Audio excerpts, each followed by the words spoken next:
Selamat siang semuanya, dengan saya sendiri, Vito, dan teman-teman saya. Halo, saya Delvin. Halo, saya Stanley. Halo, saya Mega. Halo, saya Arda. Halo, perkenalkan nama saya Meli. Halo, saya Hilda.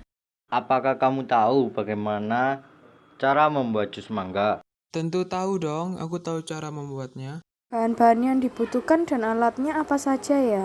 Bahannya itu ada mangga, es, air, dan gula.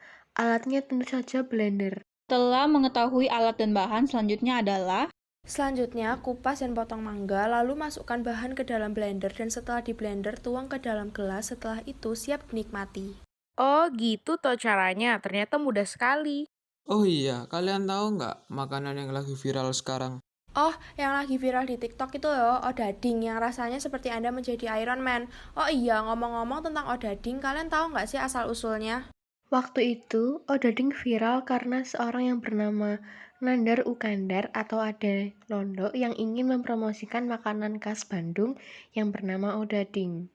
Oh, jadi Adilondo itu ya, yang mempromosikan odading dengan menggunakan kata-kata Anda menjadi Iron Man itu ya? oh, pantas saja viral. Gara-gara odading viral, banyak yang minat untuk membeli odading apalagi yang dipromosikan Ade Londok itu. Nah, tadi kan kita sudah bahas makanan yang lagi viral kan? Coba sekarang kita bahas minuman yang sehat untuk masa pandemi ini deh.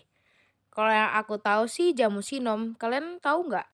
Tahu lah, itu kan minuman khas Jawa yang sudah ada sejak zaman kerajaan dulu.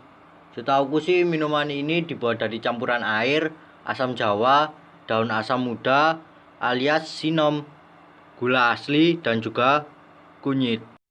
Ada yang tahu nggak manfaat dari jamu sinom itu apa? Oh, aku tahu. Manfaat dari jamu sinom itu yang pertama, antioksidan alami. Yang kedua, mengobati sembelit. Yang ketiga, menurunkan tekanan darah. Dan yang keempat, melancarkan pernafasan. Dan masih banyak lagi loh.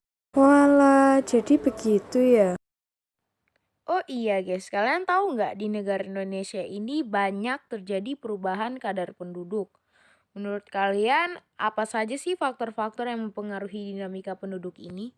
Yang pertama itu lajunya pertumbuhan penduduk yang tinggi, yang kedua itu jumlah penduduk yang banyak, yang ketiga tingkat pengangguran dan kemiskinan tinggi, keempat persebaran penduduk yang tidak merata, dan yang terakhir adalah kualitas sumber daya manusia yang rendah. Kita kan sudah tahu kan faktor-faktornya. Kalian tahu nggak permasalahan dampak dinamika penduduknya? Yang aku tahu sih, dampak positifnya yaitu meningkatnya sumber daya alam, meningkatnya produksi, kesempatan berwirausaha menjadi besar, adanya peningkatan solidaritas, dan adanya peningkatan pada inovasi, karya maupun kerja. Oh, aku tahu yang dampak negatif yaitu angka pengangguran menjadi tinggi. Terus meningkatnya angka kriminal, adanya peningkatan pada angka kemiskinan, angka kesehatan masyarakat yang rendah atau menurun, dan juga banyak pemukiman yang kumuh. Kalian ada yang tahu tidak tentang dinamika penduduk Indonesia untuk rencana perencanaan pembangunan? Yang aku tahu sih ada bonus demografi dan sumber data kependudukan, survei sensus, dan registrasi. Hil, kemarin aku lihat di TV katanya makin banyak artis yang terseret kasus narkoba ya. Iya, kemarin aku juga lihat di berita. Kok bisa ya mereka sampai terseret ke kasus narkoba gitu? Apa mereka nggak takut ya? Kemarin aku lihat di berita dan begini penjelasannya Hil. Faktor pertama orang ingin memakai narkoba seperti sabu dan lainnya adalah untuk bersenang-senang atau memunculkan rasa semangat dalam dirinya. Faktor kedua untuk mengatasi masalah karena pengguna sabu merasa mampu mengatasi suatu permasalahan dengan lebih baik jika sebelumnya mengonsumsi sabu terlebih dahulu. Faktor terakhir memicu memakai sabu adalah rasa penasaran dan tekanan lingkungan. Oh, jadi itu alasannya kenapa banyak orang jadi terseret kasus narkoba toh? Kalian lagi ngomongin apa nih guys? Oh, ini Mel, kita lagi membahas tentang banyaknya artis maupun orang-orang yang terseret kasus narkoba. Soalnya lagi banyak muncul dan dibahas di berita nih.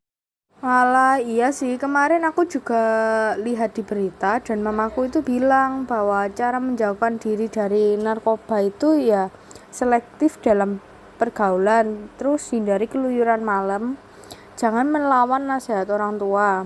Terus Pakai sabu adalah rasa penasaran dan tekanan lingkungan. Oh, jadi itu alasannya kenapa banyak orang jadi terseret kasus narkoba toh? Kalian lagi ngomongin apa nih guys? Oh, ini Mel, kita lagi membahas tentang banyaknya artis maupun orang-orang yang terseret kasus narkoba. Soalnya lagi banyak muncul dan dibahas di berita nih. Alah, iya sih, kemarin aku juga lihat di berita dan mamaku itu bilang bahwa cara menjauhkan diri dari narkoba itu ya selektif dalam pergaulan, terus hindari keluyuran malam, jangan melawan nasihat orang tua, terus memiliki hobi dan aktivitas yang positif, jangan takut kehilangan teman, selesaikan masalah Anda juga, terus bentengi diri dengan agama dan selalu ingat masa depan. Tapi Mel, kita tidak hanya harus menghindari diri dari narkoba saja, namun kita juga harus menghindarkan diri dari miras, pergaulan bebas yang bisa menyebabkan kehamilan dan lain-lain. Nah iya benar itu yang dikatakan Hilda, karena zaman sekarang para remaja sudah bebas dalam pergaulan di dunia maya maupun di dunia nyata. Iya, Mac, pergaulan yang terlalu bebas dan tidak dibatasi dapat merusak masa depan kita. Dari pergaulan yang terlalu bebas, bisa tidak sengaja melakukan seks dini dan menyebabkan aborsi, karena terlalu panik dalam mengatasinya dan masih belum bisa bertanggung jawab dengan apa yang telah diperbuatnya.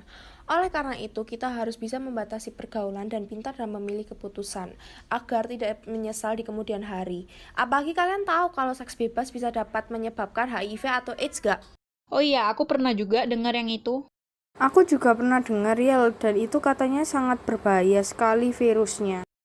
Oleh karena itu, kita harus lebih mensyukuri hidup dan menjaga pergaulan maupun pola hidup kita ya. Walah, jadi begitu ya. Betul juga Hil. Wah, ngomong-ngomong soal kesehatan nih, kalian tahu tentang WHO kan? Tahu dong, kepanjangan dari World Health Organization. Biasanya kan mengurusi tentang kesehatan dunia. Iya, WHO itu merupakan badan yang dimiliki PBB atau Perserikat Bangsa-Bangsa. Emang gimana terbentuknya PBB? Jadi PBB itu terbentuk ketika ada Perang Dunia Kedua dengan tujuan untuk menjaga perdamaian dunia dan keamanan dunia, yang pada masalah itu terjadi perang antara dua blok, yakni blok sekutu yaitu Amerika, Inggris, Rusia, Perancis, sedangkan blok sentral ada Jerman, Jepang, dan Italia. Oh, jadi gitu. Emang sih Perang Dunia Kedua menelan jutaan korban. Nah, kan Perang Dunia Kedua udah. Sekarang Perang Dunia Pertama gimana guys? Kalau Perang Dunia Kedua kan ada PBB. Nah, kalau Perang Dunia Pertama itu katanya sih ada LBB.